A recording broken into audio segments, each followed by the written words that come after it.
Hello everyone, कैसे हैं आप सब। जैसा कि आपको पता है, लास्ट जो हमारी वीडियो थी उसमें हमने ब्लड के बारे में पढ़ रहे थे और ब्लड में हम उसके कॉम्पोजिशन और स्ट्रक्चर की बात कर रहे थे। तो कॉम्पोजिशन की हम बात कर चुके थे। ब्लड जो है वो दो पार्ट से मिलकर बना हुआ है, plasma and formed elements. Plasma हम डिस्कस कर चुके थे। formed elements में RBCs, WBCs and platelets. Okay, so in last video we have discussed about plasma and RBCs. In this video we will discuss about formed elements, remaining formed elements, that are WBC, platelets. So firstly we are taking that is WBCs. RBC हम पढ़ चुके थे, आज लेते हैं WBCs. WBCs are normally called as leukocytes. WBCs को क्या बोला जाता है? ल्यूकोसाइट्स बोला जाता है। फॉर्मेशन ऑफ WBC, अगर कोई आपसे पूछता है फॉर्मेशन ऑफ WBC क्या है, what do you mean by formation of WBC, then you will answer leukopoiesis. What? Leukopoiesis is a process of formation of WBC. Okay, if anyone asks you that what will happen if the number of WBCs will increase, तो देखो, एक तो चीज है कि जब WBC एक normal amount में बढ़ा और एक है जो WBC जब नॉर्मल से ज्यादा अमाउंट में बढ़ा। क्या आपको पता है जब हमारी बॉडी में एक WBC का अमाउंट एक साथ सडन इंक्रीज कर जाता है और नॉर्मल से बहुत ज्यादा हो जाता है, that is called as leukaemia. And जो ल्यूकेमिया है यही क्या है? ब्लड कैंसर है. तो ब्लड कैंसर के केस में क्या होता है कि जो अपने ल्यूकोसाइट्स है ना, उनका नंबर बहुत ज्यादा इंक्रीज कर जाता है. Okay, so that is blood cancer. So now we will discuss about the WBCs. So all the WBCs can be categorised into two groups. दो ग्रुप्स में डिवाइड कर सकते हैं हम WBCs को. पहले WBCs की कुछ कैरेक्टरिस्टिक्स की अगर हम बात करते हैं, एज वी नो के RBCs जो थी दैट आर नॉट न्यूक्लिएटेड. उनके अंदर न्यूक्लियस नहीं था, माइटोकॉन्ड्रिया नहीं था, गोल्जी बॉडीज नहीं थी, सेंट्रियोल नहीं था. That's why we can't say that is a proper cell. उनको एक प्रॉपर सेल नहीं बोला जा सकता था, इसीलिए हम उनको एक नया वर्ड यूज करते थे, that is corpuscles. Okay, but WBCs के लिए हम नॉर्मली ब्लड सेल्स का ही यूज करते हैं, मीन्स व्हाइट ब्लड सेल्स का यूज किया जाता है. तो These are न्यूक्लिएटेड सेल्स. और नॉर्मली हम जब पढ़ते हैं तो हम बोलते हैं कि जो WBCs है ना, वो हमारी बॉडी में क्या काम करती हैं? इम्यूनिटी प्रोवाइड करती हैं. मेन ना इम्यूनिटी के नाम से ही जाना जाता है. तो जो WBCs होती है ना, इनका जो लाइफ स्पैन होता है वो कैसा होता है? काफ़ी शॉर्ट लाइफ स्पैन होता है, काफ़ी कम टाइम के लिए होता है इनका जो लाइफ स्पैन होता है. ओके, और अगर मैं बात करूं कि इनका अमाउंट कितना होता है, तो that is about 6000 to 8000 mm³. ठीक है, ब्लड में इतना अमाउंट इसका मिलता है. तो जो टोटल हमारी WBCs हैं उनको दो पार्ट्स में डिवाइड किया गया. First one is called as granulocytes and second one is called as agranulocytes. Listen, अब ग्रेन्यूलोसाइट्स मीन्स ग्रेन्यूल का टर्म आ रहा है यहाँ पे, ग्रेन्यूल प्रेजेंट है. तो सीधी बात, ऐसी WBCs जिनमें ग्रेन्यूल प्रेजेंट है. लेकिन क्या वो ग्रेन्यूल स्पेशल हैं? यस. वो कैसे हैं? लाइसोसोमल ग्रेन्यूल्स हैं. These are lysosomal granules. You know, lysosomes जो होते हैं वो डाइजेस्टिव एंजाइम्स रखते हैं उनके अंदर. तो जो ग्रेन्यूल्स प्रेजेंट हैं वो कैसे हैं? लाइसोसोमल ग्रेन्यूल्स प्रेजेंट हैं. Okay, so these can be categorized into two. First one is granulocytes and second one is called as agranulocytes. Why these are called as granulocytes? इनके अंदर लाइसोसोमल ग्रेन्यूल्स हैं और इनके अंदर ऐसे लाइसोसोमल ग्रेन्यूल्स नहीं हैं. अब हम बात करते हैं ग्रेन्यूलोसाइट जो हैं, इनके भी तीन कैटेगरीज हैं. फर्दर इनको तीन डिवाइड किया गया है, तीन में डिवाइड किया गया है. The first one is called as neutrophils. First one is called as neutrophils. These neutrophils are most abundant. हमें कहना चाहिए WBC में जो सबसे ज्यादा अमाउंट में मिलता है वो कौन सा मिलता है? That is neutrophils. टोटल में अमाउंट की बात करूँ तो 60 to 65% जो इसका जो blood is neutrophils. Second one is called as eosinophils. Third one is called as baso. Okay, so first one is neutrophils, eosinophils और बेसोफिल्स. हम ज्यादा डीप में नहीं जाएंगे, हम इनका बेसिक कैरेक्टर्स डिस्कस करेंगे. तो जो न्यूट्रोफिल्स है ना, दीज न्यूट्रोफिल्स, इनका काम क्या है? मेन ये जो हमारे न्यूट्रोफिल्स है ना, these neutrophils are phagocytosis cell. ये क्या है? फेगोसाइटिक सेल्स हैं। फेगोसाइटिक सेल्स आप समझते हैं, बाहर से जब कोई फॉरेन मटेरियल आएगा, जैसे माइक्रोब है, कुछ भी है, तो ये क्या काम करते हैं, उसको पकड़ते हैं और डाइजेस्ट कर जाते हैं। फेगोसाइटोसिस आपने पढ़ा है, प्लाज्मा मेम्ब्रेन के थ्रू होती है। तो these are phagocytic cells. Second जो होता है ईसनोफिल्स जो होते हैं, ये क्या काम करते हैं, रेसिस्ट इन्फेक्शन। हमारी बॉडी में इन्फेक्शन होने से हमें क्या करते हैं, इन्फेक्शन होने से बचाते हैं, इन्फेक्शन को रेसिस्ट करते हैं। हम इन्हें एलर्जिक रिएक्शंस के लिए भी बोला जाता है कि ये किस पर काम करते हैं, एलर्जिक रिएक्शंस पर काम करते हैं। कौन, इयोसिनोफिल्स जो हैं। और बेसोफिल्स जो होते हैं ये लीस्ट इन नंबर हैं, सबसे कम जो हैं वो कौन प्रेजेंट हैं, बेसोफिल्स प्रेजेंट हैं। और इनका लेकिन रोल जो है वो सबसे बड़ा है। ये क्या रिलीज करते हैं, ये हिपेरिन रिलीज करते हैं। And you know what is the importance about the heparin. This heparin is a anticoagulant.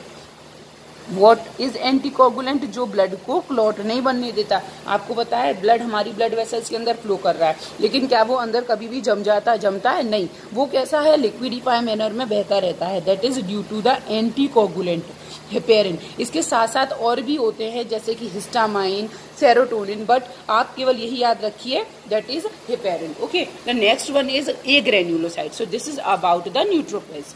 अच्छा, how can you find out that the particular is a, how can you find out that the particular जो हमारी cell है वो granulocyte है या ए granulocyte है, that is by the help of the presence of granule. Okay, second आप कैसे पता करोगे कि जो सेल्स हैं वो न्यूट्रोफिल्स हैं, ईसनोफिल्स हैं या बेसोफिल्स हैं। तो जो अपनी न्यूट्रोफिल्स जो होते हैं ना, उनके अंदर जो न्यूक्लियस जो होता है, यहाँ देखो इंपॉर्टेंट चीज है, जो न्यूक्लियस होता है ना वो मल्टीलोब्ड होता है। न्यूक्लियस कैसा है, मल्टीलोब्ड होता है। ओके, और जो इयोसिनोफिल्स होती हैं उनके अंदर जो होता है न्यूक्लियस वो कैसा होता है, बायलोब्ड होता है। ओके, और जो अपने बेसोफिल्स होते हैं उनके अंदर न्यूक्लियस जो होता है वो एस शेप्ड होता है, अल्फाबेट एस के शेप का होता है न्यूक्लियस। तो इस न्यूक्लियस की स्ट्रक्चर के बेस पर हम ये पता कर लेते हैं कि जो हमारा ग्रेन्यूल है वो कौन सा होगा। Okay, the second one is agranulocyte. Agranulocyte जो है इन्हें दो में डिवाइड किया गया है। फर्स्ट वन इज मोनोसाइट और next one is lymphocyte. Okay, so the monocytes जो होते हैं, वेरी इंपॉर्टेंट याद रखना है, मोनोसाइट जो होते हैं दीज आर लार्जेस्ट WBCs। ये कैसे होते हैं, सबसे बड़े WBCs हैं। WBC की सेल अगर आपसे पूछना है WBC में सबसे बड़ी सेल किसकी होती है, then you will answer monocyte. और इसका जो न्यूक्लियस है ना, that is kidney shaped.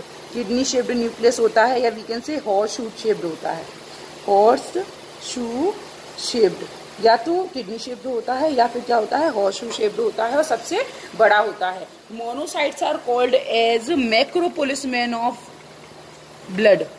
मैक्रोपोलिसमैन of blood किसको बोला जाता है, मोनोसाइट्स को बोला जाता है। Next is lymphocytes. लिम्फोसाइट्स क्या काम करते हैं, हमारी बॉडी में इम्यून सिस्टम को डेवलप करने का काम करते हैं। इम्यून सिस्टम में दो टाइप के लिम्फोसाइट्स होते हैं, इसमें हम दो में डिवाइड करते हैं, B lymphocytes and T lymphocytes. जो बी लिम्फोसाइट्स हैं और टी लिम्फोसाइट्स हैं, बी जो बने हैं लिम्फोसाइट्स वो बने हैं बोन मैरो से। B lymphocytes are formed by bone marrow while T lymphocytes are formed by thymus. Okay, so last one is platelets. ये platelets भी आपको पहले बता चुकी हूँ। platelets जो हैं these are also called as thrombocytes. thrombocytes इन्हें platelets बोला जाता है mammals के केस में, while in the case of non-mammals like amphibian, reptile, इनके अंदर क्या बोला जाता है, इनके अंदर है ना thrombocytes बोला जाता है। ठीक, इनका मेन जो काम होता है वो क्या होता है, ब्लड क्लॉटिंग के लिए रिस्पॉन्सिबल होते हैं, ब्लड का क्लॉट बनाने के लिए रिस्पॉन्सिबल होते हैं। नॉर्मल जो इनका अमाउंट होता है 1.5 लाख टू 3.5 और वी कैन से 4 लाख तक होता है, जो नॉर्मल इनका काउंट होता है पर mm3। ओके, और एक और चीज़ कभी कभी आपने देखा होगा, in the case of dengue fever क्या होता है कि जो प्लेटलेट्स होती हैं वो एकदम से डाउन हो जाती हैं। प्लेटलेट्स के डाउन होने का मतलब है कि क्या नहीं होगा, क्योंकि these are responsible for blood clotting, तो क्या होगा, ब्लड लॉस होता रहेगा।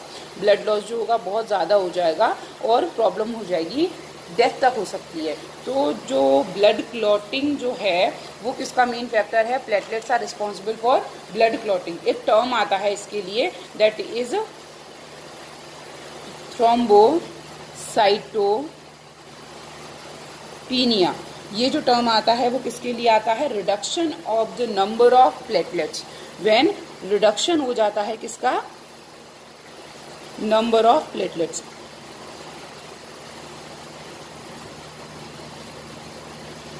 Here we have the diagram of all the formed elements.